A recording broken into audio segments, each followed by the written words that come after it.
క్రీస్తునందు ప్రియులారా, యేసుక్రీస్తు నామములో మీ అందరికీ శుభాలు తెలియజేస్తున్నాం. క్రీస్తు రాకడ ధ్వని శాంతి ఆదరణ సందేశాలు అను టీవీ కార్యక్రమం కొరకు ప్రేమతో మిమ్మల్ని ఆహ్వానిస్తున్నాం. మీరు మీ విలువైన సమయాన్ని కేటాయించుకొని మా కార్యక్రమాలు చూస్తున్నందుకు మీ కృతజ్ఞతలు. ఈ కార్యక్రమాలు మీ ఆత్మీయ ప్రయోజనములకు ఎంతో సహాయపడుతున్నవని నమ్ముతున్నాం. ప్రియులారా, ఈ టీవీ పరిచర్య కొరకు ప్రార్థించండి, సహకరించండి, ప్రోత్సహించండి. ఈ కార్యక్రమాలు ఇతరులకు పరిచయం చేసి వారు కూడా చూసి మేలు పొందేటట్లుగా సహాయపడాలని మీకు మనవి చేస్తున్నాం. విశ్వాసంతో ఎంతో ఖర్చు పెట్టి కొనసాగిస్తున్న ఈ కార్యక్రమాలు తుదవరకు కొనసాగేటట్లుగా ప్రార్థించండి. దేవుడు మిమ్మల్ని ప్రేరేపిస్తే మీరు కూడా ఒక కార్యక్రమానికి స్పాన్సర్ చేసి ఈ పరిచర్యలో పాలిభాగస్తులు కావాలని ప్రేమతో మీకు మనవి చేస్తున్నాం. ప్రత్యక్షంగా టీవీ ద్వారా మేము సువార్త ప్రకటిస్తున్నాము. పరోక్షంగా ప్రార్థిస్తున్న వారు, సహకరిస్తున్నవారు, మమ్మల్ని ప్రోత్సహిస్తున్న వారంతా ఈ పరిచర్యలో పాలిభాగస్తులు అని జ్ఞాపకం చేస్తున్నాం. యేసుక్రీస్తు వారు ఇచ్చిన గొప్ప ఆజ్ఞని మేము పాటిస్తున్నాం. మీరు వెళ్ళి సమస్త జనులను శిష్యులనుగా చేయుడి అని ప్రభు చెప్పారు. కనుక ఈ టీవీ ద్వారా మీ గృహాల్లో ప్రవేశించి మిమ్మల్ని పలకరించి మీకు సువార్త చెప్పి మిమ్మల్ని ప్రభువు రాకడ కొరకు ఎత్తబడే దేవుని సార్వత్రిక సంఘము కొరకు సిద్ధపరచడానికి మా వంతు ప్రయత్నాన్ని మేము కొనసాగిస్తున్నాం. యేసుక్రీస్తు రెండవ రాకడను గురించి, ఈ ప్రపంచ భవిష్యత్తును గురించి అనేకమైన విషయాలు మనం తెలుసుకొని మనం సిద్ధపడి మనం ఇతరులను సిద్ధపరచడానికి దేవుడు మనకిచ్చిన ఈ మంచి అవకాశాన్ని మనం అందరం కలిసి వినియోగించుకుందాం. ప్రియులారా, ప్రస్తుతం యేసుక్రీస్తు రెండవ రాకడ వర్తమానాలు ఒక సబ్జెక్టుగా తీసుకొని సీరియల్గా మనం ధ్యానం చేస్తూ ఉన్నాం. ఈరోజు 54వ వర్తమానం తీసుకోబోతున్నాం. యెరూషలేములో దేవాలయం తిరిగి కట్టబడుట. యెరూషలేములో 4వ దేవాలయాన్ని గురించి ఈరోజు మనం తెలుసుకోబోతున్నాం. వాక్యం కొరకు మీ మనసులను సిద్ధం చేయండి. ప్రార్థన. పరిశుద్ధుడు అయిన మా తండ్రి, జీవాధిపతి, మీ ఘనమైన పాదాలకు స్తుతి స్తోత్రాలు చెల్లిస్తున్నాం. ఈరోజు రెండవ రాకడ వర్తమానాలు 54వ వర్తమానం తీసుకోబోతున్నాము. సహాయం చేయండి. యెరూషలేము దేవాలయము తిరిగి కట్టబడుట. ఈ అంశంలో నుండి 5వ వర్తమానం అంచె దినాల్లో కట్టబడే దేవాలయమును గూర్చి మేము తెలుసుకోబోతుండగా మీరు బోధకులై మాకు బోధ చేయమని మనం చేస్తున్నాం. మీ దాసున నన్ను బలపరిచి వాడుకోండి. ఈ కార్యక్రమమునకు సహకరిస్తున్న కుటుంబమును దీవించండి. రక్షణ లేని వారందరికి రక్షణ దయచేయండి. రక్షణ పొందిన వారిని సంఘంలో స్థిరపరిచి బలపరిచి మీ రాకడ కొరకు సిద్ధపరచమని, మాకు అవసరమైన సందేశం దయచేయమని యేసు పరిశుద్ధ నామములో అడుగుచున్నాను తండ్రి, ఆమేన్. ప్రియులారా, మంచిది. కూడి వచ్చిన మీ అందరికి మరొకసారి శుభాలు, ప్రత్యేక వందనాలు తెలియచేస్తూ మిమ్మల్ని వర్తమానం కొరకు ఆహ్వానిస్తున్నాం. ఈరోజు మన ధ్యానాంశము రెండవ రాకడ గుర్తులు. యెరూషలేములో దేవాలయం తిరిగి కట్టబడుట. ఈ అంశంలో నుండి 5వ వర్తమానం తీసుకోబోతున్నాం. యెరూషలేములో 4వ దేవాలయం, అంత్య దినాల్లో కట్టబడే దేవాలయాన్ని గూర్చి ఈరోజు మనం తెలుసుకోబోతున్నాం. ప్రియులారా, మీరు వింటున్న చూస్తున్న ఈ కార్యక్రమాలు క్రీస్తు రాకడ ధ్వని యూట్యూబ్లో, ఫేస్బుక్లో మీకు అందుబాటులో ఉంచుతున్నాం. ఆ అవకాశాన్ని మీరు ఉపయోగించుకోవచ్చని మీకు మనవి చేస్తున్నాం. క్రీస్తు రాకడ ధ్వని యూట్యూబ్ ఛానల్ని మీరు సబ్స్క్రైబ్ చేసుకోండి. మీకు తెలిసిన వారికి కూడా షేర్ చేయండి. ఓకే ప్రియులారా, గమనించండి. యేసుక్రీస్తు రెండవ రాకడకు సంబంధించిన గుర్తుల గురించి మనం ఆలోచిస్తున్నాం. యేసుక్రీస్తు రెండవ రాకడ సమయంలో, సంఘము ఎత్తబడేటువంటి సమయంలో కొన్ని విషయాలు మనం అర్థం చేసుకోవాలి. 1, ఇశ్రాయేలు ప్రజలు తిరిగి స్వదేశమునకు వచ్చుట. 2, అంత్యక్రీస్తు రాజ్య స్థాపన. 3, యెరూషలేములో దేవాలయం తిరిగి కట్టబడుట. ఈ అంశాన్ని గురించి మనం ఆలోచిస్తున్నాం. ఓకే, యేసుక్రీస్తు వారు రెండవ రాకడలో వచ్చే సమయానికి, లేక సంఘము ఎత్తబడే సందర్భంలో యెరూషలేములో దేవాలయం తిరిగి కట్టబడాలి అని మనం నేర్చుకుంటూ ఉన్నాం. ఓకే, ఈ యెరూషలేము దేవాలయాన్ని గురించి మీకు అర్థమవటానికి 5 వర్తమానాలు ఈ అంశంలో మీకు అందిస్తున్నాం. 1, యెరూషలేము ప్రాముఖ్యత, లేక యెరూషలేము దేవాలయం యొక్క ప్రాముఖ్యతను గురించి దేవాలయం యొక్క అవసరతను గురించి మొదట మీకు చెప్పాం. 2, యెరూషలేములో మొదటి దేవాలయం సొలొమోను దేవాలయం. 3, యెరూషలేములో రెండవ దేవాలయం జెరుబ్బాబెలు దేవాలయం. 4, యెరూషలేములో మూడవ దేవాలయం హేరోదు దేవాలయం.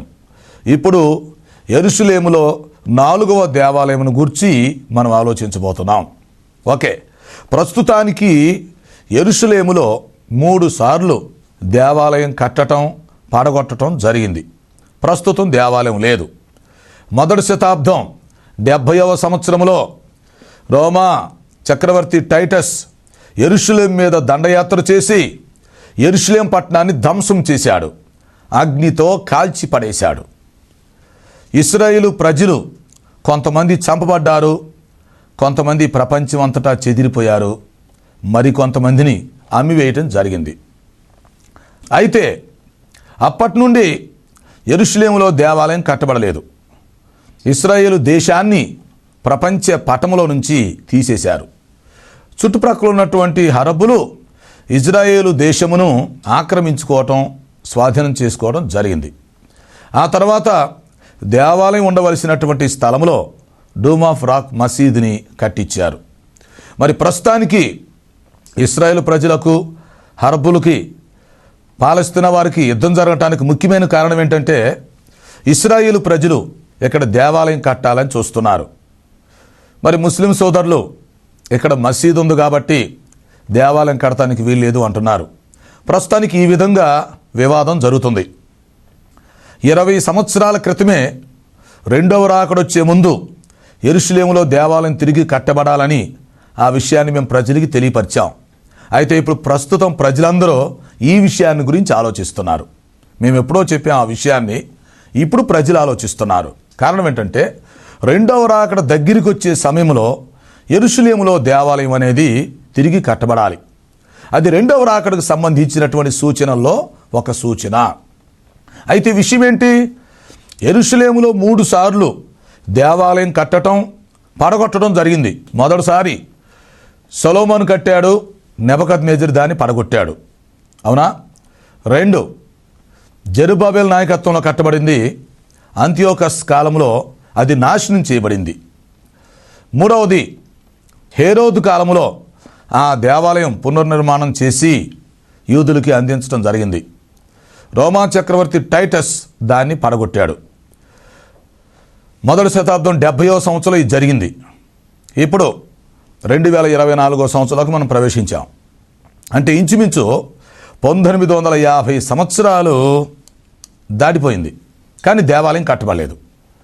ఇప్పుడు ప్రజలందరూ ఏమనుకుంటున్నారు? నిజంగానే యెరూషలేములో దేవాలయం తిరిగి కట్టబడుతుందా? నిజంగానే రెండవ రాకడ ఉందా? ప్రజల యొక్క ఆలోచన అలా ఉంది. ప్రియులారా, అర్థం చేసుకోండి, దేవుని వాక్యములో చెప్పబడినటువంటి ప్రవచనాలు తప్పనిసరిగా జరుగుతాయి. వాక్యములో ఉన్న ధర్మశాస్త్రం నెరవేర్చబడుతుంది. వాక్యములో చెప్పబడిన ప్రవచనాలు, దర్శనాలు కూడా నెరవేర్చబడతాయి. దేవుని వాక్యములో ఉన్నది సున్నైనను పొల్లైనను తప్పిపోదు అని మనం అర్థం చేసుకోవాలి. కాబట్టి ఖచ్చితంగా అంచె దినాల్లో యెరూషలేములో మరొకసారి దేవాలయం కట్టబడుతుంది, అది మీరు అర్థం చేసుకోండి. అయితే ఆ దేవాలయం అనేది ఇప్పుడు కడతారా, కొంత ఆలస్యం అవుతుందా అనేది వేరే విషయం. యెరూషలేములో ఖచ్చితంగా దేవాలయం తిరిగి కట్టబడాలి. ఎందుకంటే దీనికి కొన్ని విషయాలు మనం అర్థం చేసుకోవాలి. అంచె దినాల్లో యెరూషలేములో దేవాలయం తిరిగి కట్టబడిద్దని మనకు ఎలా తెలుస్తుంది? ఎందుకు కట్టబడాలి? ఈ విషయాలు, ఈ ప్రవచనాలు చెప్తాను, జాగ్రత్తగా అర్థం చేసుకోండి. మొదటి విషయం ఏంటంటే దానియేలు గ్రంథంలో 11వ అధ్యాయం 31లో మనం చూసినప్పుడు అంచె దినాల్లో పరిశుద్ధ స్థలం అనేది ఏర్పాటు చేయబడాలని, ఆ పరిశుద్ధ స్థలంలో నాశనకరమైనటువంటి ఏ వస్తువు నిలబెట్టబడుతుంది అని దానియేలు ప్రవచించాడు. కాబట్టి రెండవ రాకడొచ్చే ముందు అంచె దినాల్లో 70వ వారం జరుగుతున్నటువంటి ఆ సందర్భంలో, అంత్యక్రీస్తు వచ్చేటువంటి సమయంలో యెరూషలేములో ఈ పరిశుద్ధ స్థలం అనేది ఏర్పాటు చేయబడుతుంది. ఆ పరిశుద్ధ స్థలంలో దేవాలయం కట్టబడుతుంది, అది మనం అర్థం చేసుకోవాలి. అయితే యేసుక్రీస్తు వారు క్రొత్త నిబంధనలో ఏం చేశారంటే మత్తయి సువార్త 24:15లో దానియేలు చెప్పినటువంటి ప్రవచనాన్ని నెరవేర్చారు. అంటే నెరవేర్చబడిద్ది అని చెప్పారు. ఏమని చెప్పారు? నాశనకరమైన హేయ వస్తువు పరిశుద్ధ స్థలమందు నిలుచుట మీరు చూచినప్పుడు చదువువాడు గ్రహించునుగాక. దానియేలు చెప్పినటువంటి ఆ ప్రవచనం నెరవేరిద్ది అని ప్రభువు చెప్పారు. ఓకే, యేసుక్రీస్తు వారేమో యెరూషలేములో పరిశుద్ధ స్థలం ఏర్పాటు చేయబడాలి, ఆ పరిశుద్ధ స్థలములో అనగా దేవాలయంలో నాశనకరమైన హేయ వస్తువు నిలబెట్టబడాలి అని చెప్తే యేసుక్రీస్తు వారు ఆ ప్రవచనాన్ని బలపరిచాడు. ఇంకొక విషయం కూడా అర్థం చేసుకోవాలి. మత్తయి సువార్త 24, 25 అధ్యాయాల్లో యేసుక్రీస్తు వారు రెండవ రాకడ ప్రసంగం చేశారు. ఆ 2 అధ్యాయాలు బాగా చదవండి. 24, 1, 2 వచనాల్లో ఏం చెప్తున్నాడు యేసు ప్రభు? అప్పుడున్న దేవాలయమును గూర్చి, ఈ దేవాలయం రాయి మీద రాయి ఒకటైనా ఇక్కడ నిలబడకుండా పడద్రోయబడే దినాలు వస్తాయి అని చెప్పాడు. అది 3వసారి కట్టబడినటువంటి దేవాలయం. ఇంకా దేవాలయం పూర్తి అవ్వలేదు. యేసుక్రీస్తు శిష్యులు ఆ దేవాలయం కట్టడలను గూర్చి ప్రభువుకు చెప్తుంటే ఈ దేవాలయం పడిపోయిద్ది అని చెప్పాడు. ఈ దేవాలయంలో ఉన్న రాళ్ళు రాయి మీద రాయి ఒకటి కూడా నిలబడకుండా పడద్రోయబడతాయి అని చెప్పారు. సో యేసుక్రీస్తు వారు చెప్పినట్టుగానే జరిగింది. ఆయన మొదటి శతాబ్దం 30వ సంవత్సరంలో చెప్పారు. అది 70వ సంవత్సరంలో జరిగింది. యెరూషలేము దేవాలయం పడగొట్టబడింది. రాయి మీద రాయి ఒకటి కూడా నిలబడకుండా రాళ్ళు మొత్తం వలిసి తీశారు. వారికి చివరికి బంగారం ఉండిద్ది అనుకున్నారు, కానీ బంగారం దొరకలేదు. ప్రవచనం నెరవేరింది. వారు బంగారం కోసం దేవాలయం పడగొట్టారు. బంగారం కోసం ఒక్కొక్క రాయి వలిసి చూశారు. రాళ్ళ మధ్యలో బంగారం ఉండిద్ది అనుకున్నారు, కనపడలేదు. చివరికి రాయి లోపలన్నా బంగారం ఉండిద్దని ఆశించారు, కుదరలేదు. అక్కడ ఏం జరిగిందంటే వారు బంగారం కోసం దేవాలయం పడగొట్టి రాళ్ళు ఒలిసి ప్రక్కన పెడితే బంగారం దొరకలేదు, కానీ ప్రవచనం నెరవేరింది. అర్థం చేసుకోండి, ప్రవచనాలు ఎలాగైనా నెరవేరుతాయి. సో ఆ యెరూషలేము దేవాలయానికి సంబంధించిన రాళ్ళు రోమాలో తీసుకెళ్ళి పెట్టారు. ఆ రాళ్ళు అక్కడే ఉన్నాయి. సో అప్పటి నుంచి యెరూషలేములో దేవాలయం లేదు. అయితే ఇప్పుడు యేసుక్రీస్తు వారు ఏం చెప్తున్నాడు? పరిశుద్ధ స్థలం అనేది ఒకటి ఏర్పాటు చేయబడాలి, దానియేలు చెప్పిన ప్రవచనం నెరవేరిద్ది అని చెప్తున్నాడు. మరి ప్రస్తుతానికి దానియేలు చెప్పిన ప్రవచనం నెరవేరిందా? యేసుక్రీస్తు వారు అది నెరవేరిద్దని చెప్పారు కదా, నెరవేరిందా? నెరవేరలేదు. అయితే మొత్తానికి ఈ ప్రవచనం నెరవేరిద్ది. దానియేలు చెప్పినట్లుగా, యేసుక్రీస్తు వారు చెప్పినట్లుగా అంచె దినాల్లో ఖచ్చితంగా పరిశుద్ధ స్థలం అనేది ఒకటి ఏర్పాటు చేయబడుతుంది. అయితే విషయం ఏంటంటే యెరూషలేములో ఈ పరిశుద్ధ స్థలాన్ని వారు ఆల్రెడీ నిర్ణయించుకున్నారు. ఏమిటి? సొలొమోను కట్టిన దేవాలయం దగ్గరే ఈ మందిరం నిర్మించబడాలని వారు పరిశుద్ధ స్థలాన్ని నిర్మించుకొని ఫిక్స్ చేసుకున్నారు. ఏరియల్ షరోన్ ఇజ్రాయెల్ ప్రధానిగా ఉన్నప్పుడు ఈ యెరూషలేములో దేవాలయం కట్టేటువంటి స్థలాన్ని ఏర్పాటు చేసుకొని స్వరంగంలో గుండి వెళ్ళి చూసొచ్చి దాని కొలతలన్నీ సెట్ చేసుకోవడం జరిగింది. ఆ తర్వాత పరిశుద్ధ స్థలం ఏర్పాటు చేయబడిన తర్వాత ఆ స్థలాన్ని మందిరానికి ప్రతిష్ఠించే దానికోసం అక్కడ వారు బలి కూడా అర్పించారు. అర్థం చేసుకోండి, అంటే ప్రవచనం ఎంత దగ్గరలోకి వస్తుందో చూడండి. ప్రవచనం మొక్కలుగా నెరవేర్చబడుతుంది. ప్రభువు రాకడ దగ్గరలో ఉంది. ఇది ప్రపంచం మొత్తం తెలుసుకోవాలి, క్రైస్తవులు తెలుసుకోవాలి, క్రైస్తవేతరులు తెలుసుకోవాలి. యెరూషలేము దేవాలయం కట్టే పని పూర్తి అయిపోతుందంటే సంఘం ఎత్తబడి వెళ్ళిపోతుంది. అది మీరు అర్థం చేసుకోండి. అయితే ఈ ప్రవచనం ప్రస్తుతానికి ఎంతవరకు వచ్చింది అంటే, ఒకటి, యెరూషలేములో దేవాలయం కట్టడానికి పరిశుద్ధ స్థలము అది నిర్ణయించబడింది, ప్రతిష్ఠించబడింది, అయిపోయింది. రెండవది, ఆ స్థలములో ఎప్పుడైనా మందిరం కట్టే దానికోసం ఆల్రెడీ అక్కడ బలి అర్పించటం కూడా జరిగింది. అయితే మరి మందిరం కట్టిన తర్వాత ఆ మందిరములో మరి ప్రతిష్ఠించడానికి, బలర్పించడానికి ఎర్రని పెయ్యి కావాలి. ఆ ఎర్రని పెయ్యి కూడా ప్రస్తుతానికి దొరికింది. ఎట్లాగంటే మరి అమెరికా నుంచి ఇజ్రాయెల్స్ ఫ్లైట్లో 5 ఎర్రని పెయ్యలను తీసుకొచ్చి ఇప్పుడు టెల్ అవీవ్లో ఉంచి వాటిని పెంచుతున్నారు. ఎందుకంటే ఈ 5 ఎర్రటి పెయ్యిల్లో ఓ దాన్ని సెట్ చేస్తే దేవాలయం పూర్తయిపోయిన తర్వాత, ప్రతిష్ఠించబడిన తర్వాత దాన్ని బలర్పించేసి లోపలికి వెళ్ళిపోతారు. మిగిలినటువంటి 4 ఎర్రని పేర్లని తర్వాత ఉపయోగించుకుంటారు. సో మొత్తానికి 5 ఒకటైనా సెట్ అవుతుందని చెప్పి ఎర్రావు దొరికింది. ఎర్రావులను తీసుకొచ్చారు, ప్రస్తుతానికి పెంచుతున్నారు. సో ఇప్పుడు మనకి ఏమర్థమవుతుంది? యెరూషలేములో దేవాలయం కట్టడానికి ప్రయత్నాలు ముమ్మరంగా సాగుతున్నాయి. ఇంతకుముందు అమెరికా అధ్యక్షుడు ట్రంప్ ఉన్నప్పుడు ఏం చెప్పాడు? యెరూషలేముని ఇజ్రాయేల్ దేశానికి రాజధానిగా ప్రకటిస్తున్నామన్నాడు. మా ఆఫీసు టెల్ అవీవ్ నుంచి యెరూషలేముకు మారుస్తున్నామని చెప్పి మార్చేశాడు, రాజధాని మార్చేశాడు. చాలా దేశాల వారు కూడా మేము కూడా మార్చేస్తామని మరి యెరూషలేములో వారి యొక్క రాయబార కార్యాలయాన్ని పెట్టేసుకున్నాయి. సో ఈ విధంగా యెరూషలేమును ఇజ్రాయెల్ దేశానికి రాజధానిగా గుర్తించారు. అయితే ఇంకా ప్రస్తుతానికి అమలు జరగకపోయినా గుర్తించడం జరిగింది. ఆ తర్వాత యెరూషలేములో మందిరం కడటానికి పూర్తి మద్దతు మేము ఇస్తున్నామని చెప్పి అమెరికా అధ్యక్షుడు ప్రకటించాడు. సో అప్పటి నుంచి ఈ దేవాలయం కడటానికి ఏర్పాట్లు జరుగుతున్నాయి. తర్వాత ఇంకొక అడుగు ముందుకేసి ఏం చేశారంటే, ఈ ఇశ్రాయేలులకి అరబ్బులకి వివాదం జరుగుతుండగా ఏం చేశారంటే శాంతి చర్చలు జరిగించి ఇశ్రాయేలులు దేవాలయం కట్టుకునేటట్టుగా ఒప్పందాలు కుదిరిచ్చారు. అది కొంతవరకు జరిగింది. అయితే ఈ మధ్యకాలంలో ఏమైందంటే, అక్కడ వీళ్ళు దేవాలయం కడతారు, యెరూషలేము రాజధానిగా పెట్టుకుంటారు, మనకు అక్కడికి వెళతానికి అవకాశం ఉండదు కనుక పాలస్తీనా దేశం కూడా ఇజ్రాయేల్ దేశంలో అంతర్భాగం అయిపోతుంది అని గత సంవత్సరం అక్టోబర్ మాసంలో 7వ తేదీన హమాసా వారు ఇజ్రాయేల్ దేశంపై దాడి చేసినట్లుగా మనం చూస్తాం. దీనికి కారణం ఏంటంటే, ఇజ్రాయేల్ దేశం పాలస్తీనాలో ఒక భాగం అయిపోతుంది, వాళ్ళు ఆక్రమించుకుంటారు. రెండవది, ఇజ్రాయేల్ జాతిని నాశనం చేయాలి, యెరూషలేము రాజధాని కాకుండా చేయాలి, దేవాలయం కట్టబడకుండా చేయాలి, ఇలాంటి కొన్ని ఉద్దేశాలు వాళ్ళు పెట్టుకున్నారు.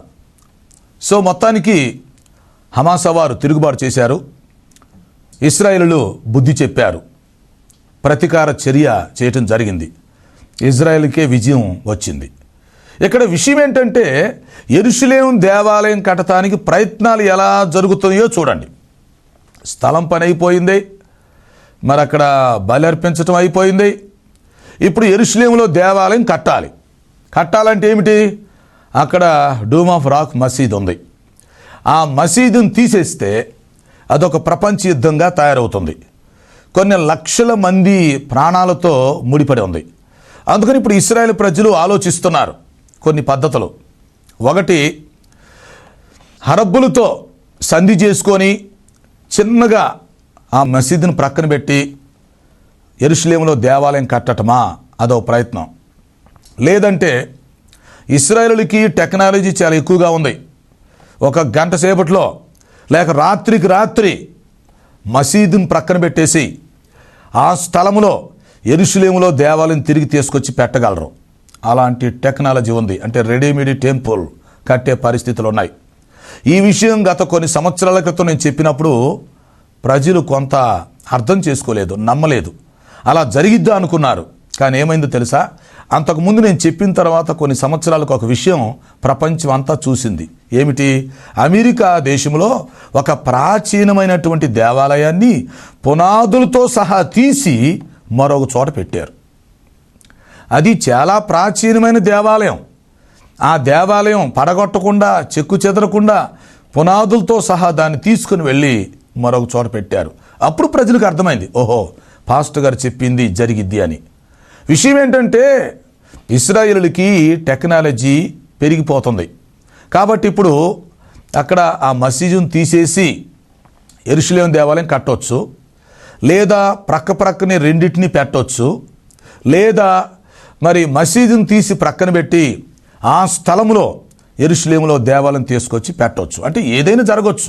మొత్తానికి యెరూషలేములో దేవాలయం తిరిగి కట్టబడాలి. అంచె దినాలలో ఈ యెరూషలేములో దేవాలయం ఏర్పాటు జరగాలి, సంఘం ఎత్తబడి వెళ్ళిపోవాలి.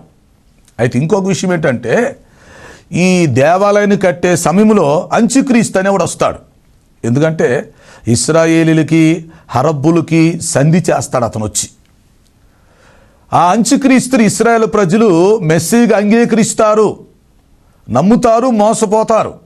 ఎందుకంటే అతడు ఇచ్చకపు మాటలు చెప్పి ఇటు ఇశ్రాయేల్ సపోర్ట్ తీసుకొని, అటు అరబ్బులు సపోర్టు, అందరూ సపోర్ట్ తీసుకొని సంధి చేసి యెరూషలేములో దేవాలయం కడతానికి ఏర్పాట్లు చేస్తాడు. ఇప్పుడు ప్రస్తుతం మనం చూస్తుంటే ఇశ్రాయేలుకి పాలస్తీనాలకి మధ్య యుద్ధం జరుగుతుంది. అంత్యక్రీస్తు ఎక్కడో ఉన్నాడనిపిస్తూ ఉంది.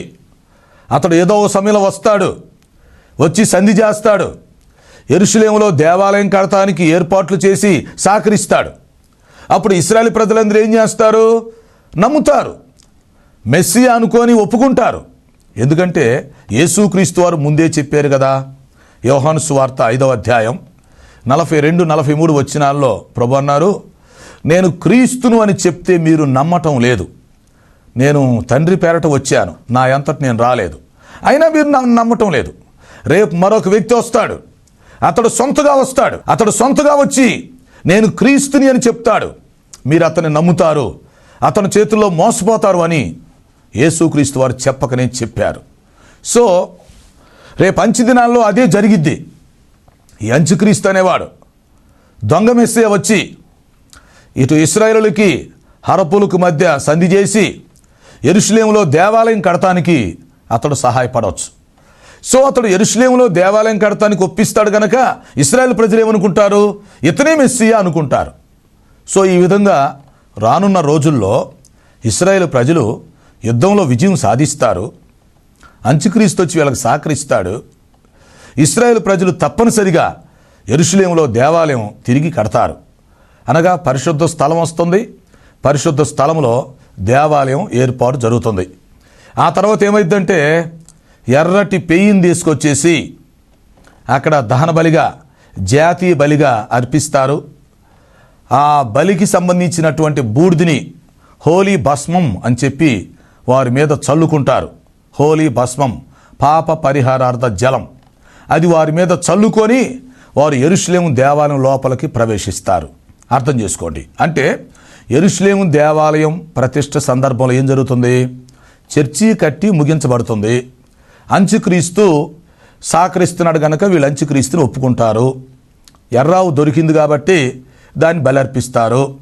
ఆ బూడిదని తీసుకొని వారి మీద ప్రోక్షించుకుంటారు, చల్లుకొని లోపలికి వెళ్ళిపోతారు. ఈలోపు మందసం కూడా దొరుకుతుంది.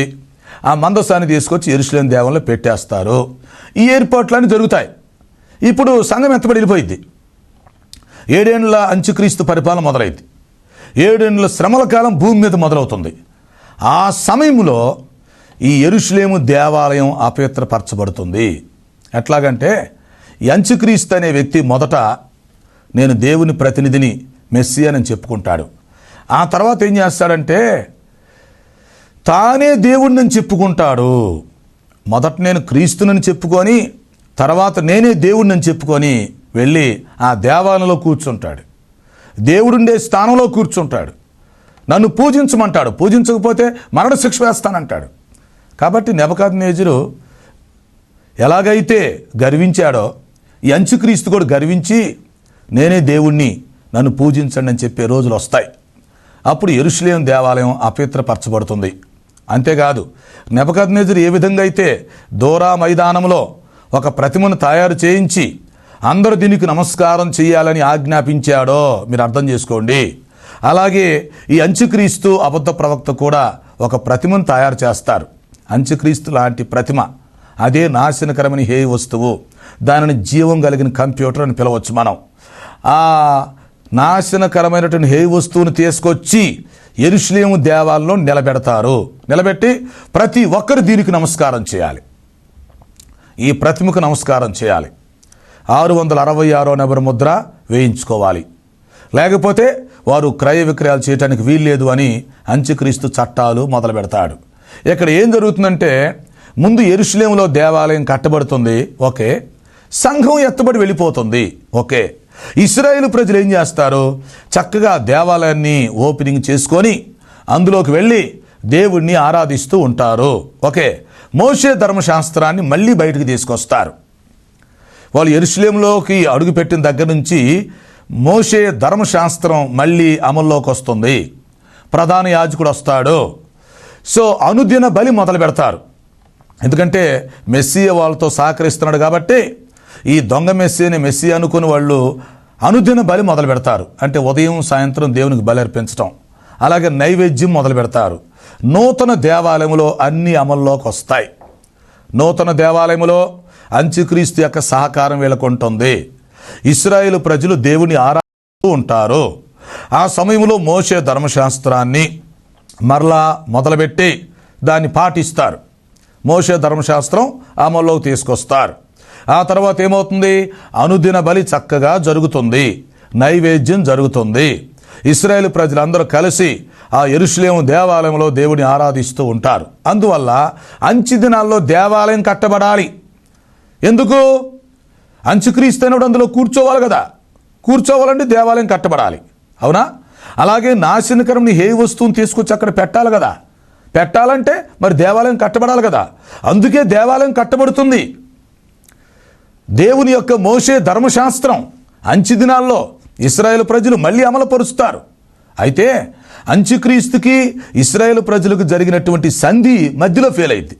మొదట 3.5 సంవత్సరాలు చక్కగా అనుదిన బలి అర్పిస్తూ నైవేద్యం చేస్తూ యెరూషలేములో దేవుని ఆరాధించుకుంటూ ఉంటారు. అయితే మొదట 3.5 సంవత్సరాలు గడిచిన తర్వాత అంత్యక్రీస్తు బాగా స్థిరపరచబడిన తర్వాత ఏమవుతుంది? ఈ దేవాలయాన్ని అపవిత్రపరచడం మొదలు పెడతాడు. ఆ విషయం మీరు బైబిల్లో చూడండి. దానియేలు గ్రంథము 9వ అధ్యాయం 24వ వచనం. దానియేలు గ్రంథం 9:24లో ఏముంది? అతడు వారమునకు అనేకులతో నిబంధన కుదుర్చుకొనును, అర్ధవారమునకు బలిని నైవేద్యమును నిలిపివేయును. చూసారా? వారానికంటే 7 సంవత్సరాలకు. ఎవరు? అంత్యక్రీస్తు. అనేకులతో అంటే ప్రపంచంలోని అగ్రరాజ్యాలన్నిటితో. సో ప్రపంచంలోని అగ్రరాజ్యాలన్నిటితో సంధి ఏర్పాటు చేసుకొని తన రాజ్యాన్ని ప్రారంభిస్తాడు. అర్ధవారమునకు బలిని నైవేద్యమును నిలిపివేయును అంటే 7 సంవత్సరాల్లో మొదట 3.5 సంవత్సరాల కాలం వ్యవహారం అంతా బాగానే ఉంటుంది. అనుదిన బలి జరుగుతుంది, నైవేద్యం జరుగుతుంది. అంత్యక్రీస్తు ఇశ్రాయేలు ప్రజలు బాయ్ బాయ్ అంటూ బాగానే ఉంటున్నారు. అందరితో సంధి బాగానే ఉంటుంది. మొదట 3.5 సంవత్సరాల తర్వాత బెడిసి కొడుతుంది. అప్పుడు అంత్యక్రీస్తు నేను దేవుణ్ణి అంటున్నాడు. తర్వాత దేవుని స్థానంలో విగ్రహం తీసుకొచ్చి పెడుతున్నాడు. నాశనకరమైన హే వస్తువుని తీసుకొచ్చి అక్కడ ఉంచుతున్నాడు. యెరూషలేము అపవిత్రపరచబడుతుంది. ఆ తర్వాత యెరూషలేము ధ్వంసం చేయబడుతుంది. తర్వాత యేసుక్రీస్తు వారు వచ్చి ఆ యెరూషలేమును నూతనపరచి, యెరూషలేము దేవాలయాన్ని నూతనపరచి 1000 ఏళ్ల రాజ్యాన్ని స్థాపించి ఈ భూలోకాన్ని పరిపాలిస్తాడు. సో ఇక్కడ అర్థం చేసుకోవాల్సిన విషయం ఏంటంటే, ఈ యెరూషలేములో దేవాలయం తిరిగి కట్టబడుతున్న ఈ సందర్భంలో సంఘం ఎత్తబడటానికి సిద్ధంగా ఉంది గనక ప్రతి ఒక్కరు కూడా రక్షణ పొంది యేసుక్రీస్తు రక్తములో జీవితాలు కడిగి శుద్ధి చేసుకొని నూతన జీవితాలు మొదలుపెట్టి ప్రభు రాకడ కొరకు, ప్రభు రాజ్యం కొరకు మనం అందరం చూస్తూ ఉండాలి.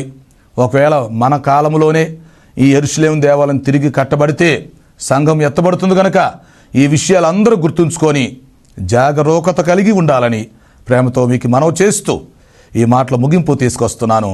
అట్టి కృపను దేవుడు మనందరికీ దయచేయునుగాక. ప్రార్థన చేసుకుందాం. తండ్రి, నీ పాదముల స్తోత్రాలు. మీరు ప్రేమించి మాకిచ్చిన వర్తమానం కొరకు మీ స్తుతులు చెల్లిస్తున్నాం. ఈ వాక్యం మా హృదయాల్లో ఫలింపచేయండి. రక్షణ లేని వారికి రక్షణ దయచేయండి. సమస్యలతో, అనారోగ్యతతో, అవసరతతో వారికి సహాయం చేసి మహిమ పొందమని యేసు పరిశుద్ధ నామములో అడుగుచున్నాను తండ్రి. ఆమేన్.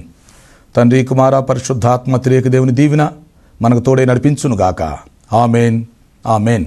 ప్రియులారా, ఈ కార్యక్రమాలకు మీరు స్పాన్సర్ చేయాలని ఆశించినట్లయితే మా సెల్ ఫోన్ నెంబర్కి SMS చేయండి. 9440402368 9440402368. God bless you.